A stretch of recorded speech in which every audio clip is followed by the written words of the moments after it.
Le festival Nouakchott Film cette année a pour thème le cinéma du Sahel et le cinéma du Maghreb. C'est-à-dire qu'il veut vraiment jouer ce trait d'union qui fait la célébrité et le slogan de la Mauritanie. Cette année, dans la programmation, nous avons des films en compétition internationale sur les thèmes du vivre ensemble, les problèmes des Sahéliens et des Maghrébins. Donc on a les 5 pays du Maghreb, les 5 pays du Sahel.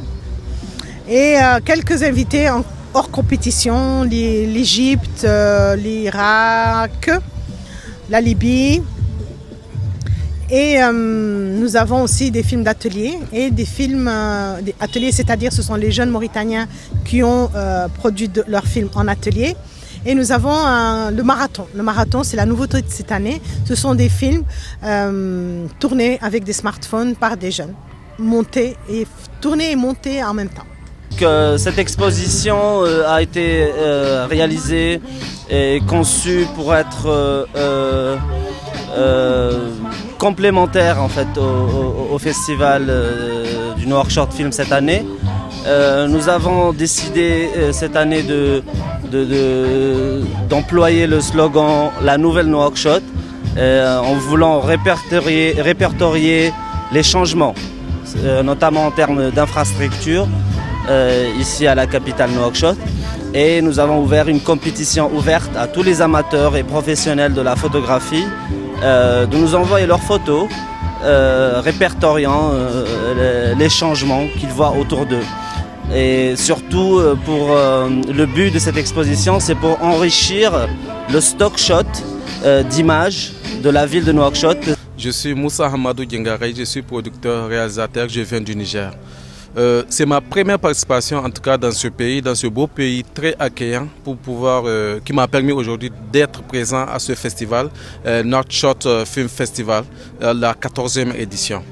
Avant, on voyait cette édition sur les réseaux sociaux, sur Facebook, mais on ne le prenait pas aussi, on ne le considérait pas très grand festival jusqu'à ce que j'ai eu la chance aujourd'hui d'assister et voir. C'est un festival qui réunit beaucoup de pays asiatiques et surtout africains. C'est le festival qui fait le point d'union entre le monde arabe et le monde africain. Et c'est l'unique, je vous dis. À part le festival de Krougba au Maroc, c'est ce festival. Donc ce festival doit être aidé, soutenu par les autorités de ce pays pour pouvoir le pérenniser et permettre à presque tous les grands réalisateurs et même les jeunes, les débutants réalisateurs d'assister, de découvrir ce beau pays et surtout de découvrir la sélection formidable des films arabes et des films africains, Afrique subsaharienne. Si vous voulez que je vous dise sans langue de bois, la situation du cinéma africain est vraiment un peu dégradée. Moi, ça c'est mon point de vue et ça n'engage que moi. Parce qu'avant, quand le cinéma africain a commencé, c'est un cinéma qui a son histoire, qui a son originalité, qui a toutes ces lettres de noblesse et qui attirait en ce moment-là un public formidable. Quand vous voyez déjà un film africain, vous le connaissez par le décor, par les accoutrements, les habillements et surtout par l'histoire qui est reflétée. Mais malheureusement, à nos jours, depuis un certain temps, l'Afrique est en train de perdre son film. L'Afrique est en train de perdre son cinéma juste parce que l'Afrique n'arrive pas à financer le cinéma. Pour pouvoir produire aujourd'hui un jeune réalisateur, pour pouvoir produire un film, il faut tendre la main à l'Europe, il faut tendre la main à l'Occident. Et c'est dangereux pour la culture africaine. Nous ne pouvons pas financer nos films. Les chefs d'État ne financent pas les films, surtout dans le G5 où le cinéma aujourd'hui n'est plus une priorité. L'Afrique ne finance pas. Pour pouvoir permettre au cinéma africain de renaître, il faut que tous ces pays-là puissent créer un fonds de soutien à la production audiovisuelle.